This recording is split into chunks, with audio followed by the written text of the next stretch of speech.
Alright guys, welcome back to my channel. And for those of you who are new, thank you for stopping by. So today is November 12th and I thought I'd bring you along with me as I check in on the brassicas. We've been experiencing a cold snap over the last couple of days, so the brassicas have been covered with a frost cloth to protect them from the colder temps. So today we're going to check and see if everything survived. So come along.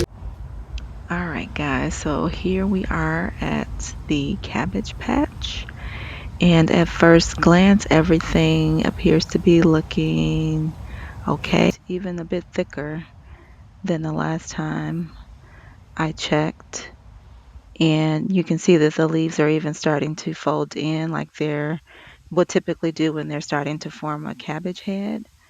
So that's really great to see.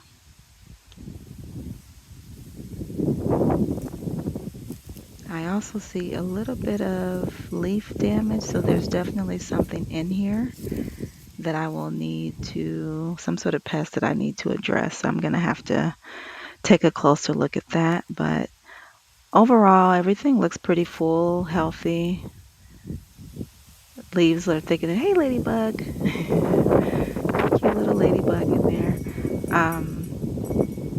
Yeah, they look really good, guys. I'm really happy to see that. And then they're even thickening up. You can hear that squeaky sound. Usually when you hear the squeaky sound, that means that they're getting close to where they need to be in terms of thickness. So I'm very happy. For those of you who are new here, these are Early Jersey Wakefield cabbage. And I chose this variety because it matures in 35 to 45 days.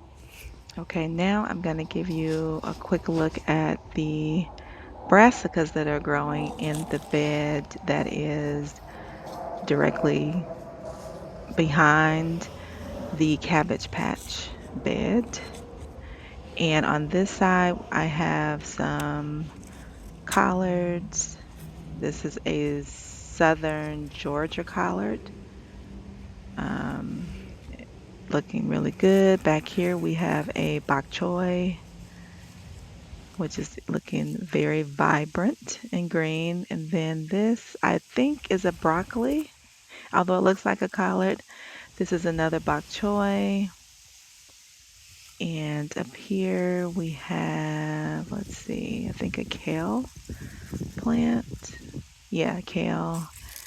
And then here we have more broccoli. More broccoli. There's a broccoli head. And down here we have some more kale. And more broccoli over here. So the way I have the bed organized is I have the broccoli growing in the middle of the bed, and then in the back of the bed there's bok choy. So here, as you can see, there's another bok choy. The ones I noticed that are behind the taller broccoli are much smaller than the bok choy that you saw on the other end. And I think that's because they're just getting a little bit more shade than the ones down here on this end that are behind the collards. But yeah, these collards are looking really great. Here is another kale. Oh no, that's a, what is this? There's the kale. I think that might be a broccoli.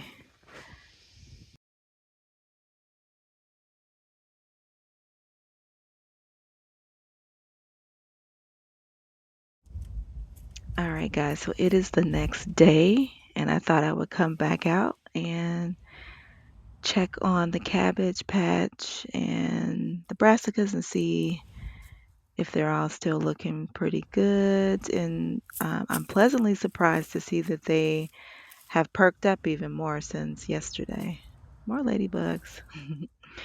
um, let's see if I can focus, get the camera to focus here. More ladybugs. Hi, ladybugs.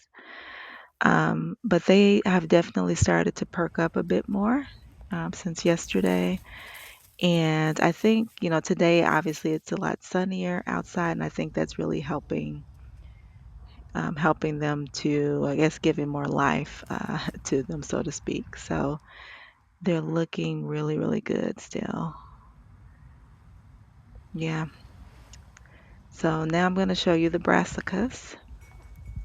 All right, so we are back at the brassica bed that has the bok choy and the collards and the broccoli and the kale.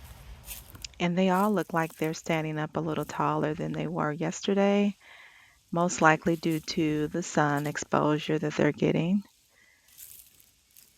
But yeah, everything is looking really great, guys. I'm really, really pleased and happy to see that it all survived the cold snap.